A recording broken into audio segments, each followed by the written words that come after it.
Get ready for the dictation. 5 seconds. Start. Let me begin by congratulating Miss Zainab Abib for an excellent rendition of Mahatma Gandhi's favorite bhajan Vaishnav Jan To Tene Kahiye. She has most gracefully combined African sensibility to Indian spirituality.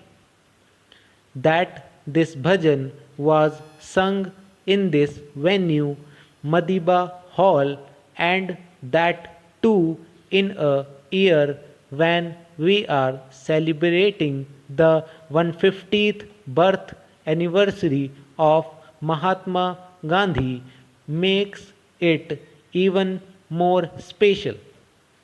Rarely do we get a chance to remember our iconic leaders Mahatma Gandhi and Nelson Mandela in a manner that we have done today. Thank you very much for this special welcome. Yesterday, I held wide ranging discussions with the President of Benin. I was also given the special honor to address the National Assembly.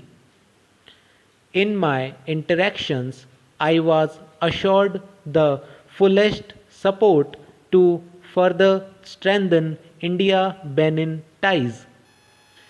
The Benin leaders were effusive in their praise for you, for your hard work, and the value that you bring to the local economy and to the local community. To take our partnership forward, we signed several agreements with Benin. We have offered a concessional loan of US dollar 100 million to finance development projects in the country and have agreed to help Benin set up its export credit agency.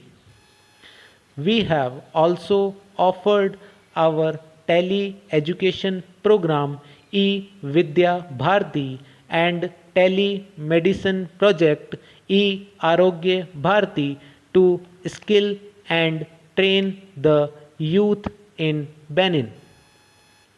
In addition, a cultural exchange program has also been signed.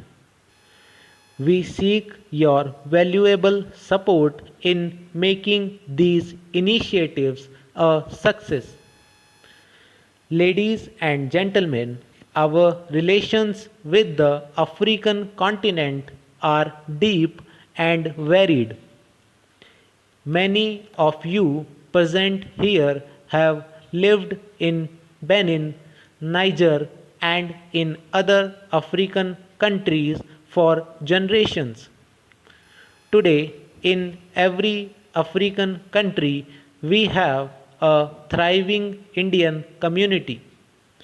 But I am most impressed by the achievements of our brothers and sisters in Benin. You have earned a name for yourself and in the process created immense goodwill for your country. You have indeed been true cultural ambassadors of India. As you are aware, we recently held our general elections in India. It was the largest democratic exercise on this planet. Our new government has received a strong and decisive mandate.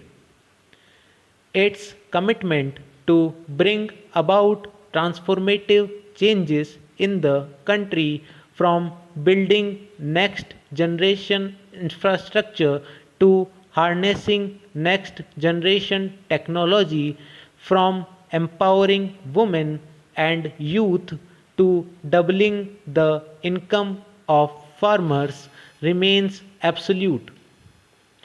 In accordance with the mandate, the government has adopted the vision of Sabka Saath, Sabka Vikas, Sabka Vishwas, which means collective efforts, inclusive growth with everyone's trust.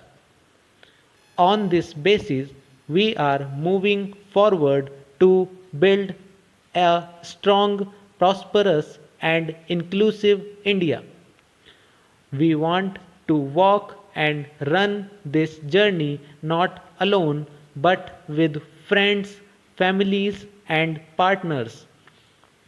We count on our diaspora as entrepreneurs, as professionals, as change makers, or simply as ambassadors of Indian values and culture to support our growth.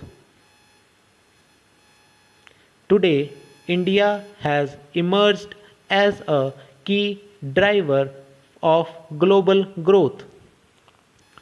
In the next 7 years, our target is to become a $5 trillion economy. Our engagement with the world, therefore, is set to increase manifold.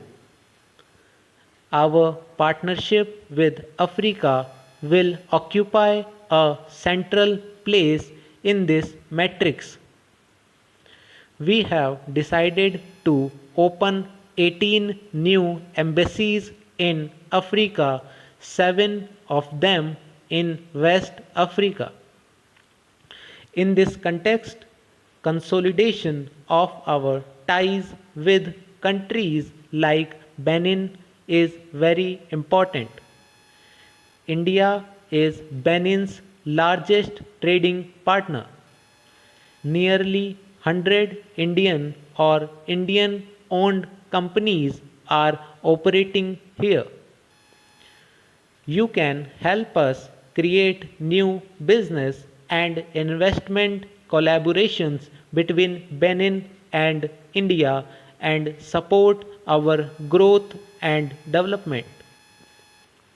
Much of what our two countries have achieved today would not have been possible without the contribution of the vibrant Indian community in Benin. You have traveled far and wide and worked and excelled in difficult circumstances. In Africa in general and in West Africa in particular, you have gone even further and become an engine of economic growth. And not just that, you have also shared the benefits of your prosperity with the local people. I am most impressed to learn of the work being done by the Indian Association in Cotonou. In the absence of an Indian embassy in Benin, the association has become an important bridge between the community members and the Indian mission in Abuja, Nigeria, be it extending help to any distressed Indian or facilitating consular services. The Indian Association has always been at the forefront. The Indian government appreciates this work even more, for we have mandated our embassies abroad to take prompt and effective action whenever our people need help. We have effectively used social media tools to reach out to people in distress, and not just for consular and passport services. In the last 5 years, we have rescued over 90,000 Indians as well as nationals from 50 other countries caught in humanitarian crises and similar situations abroad. As a result of our efforts, our people overseas are assured of their safety and welfare. Our people centric approach has indeed instilled a new confidence in them towards their government.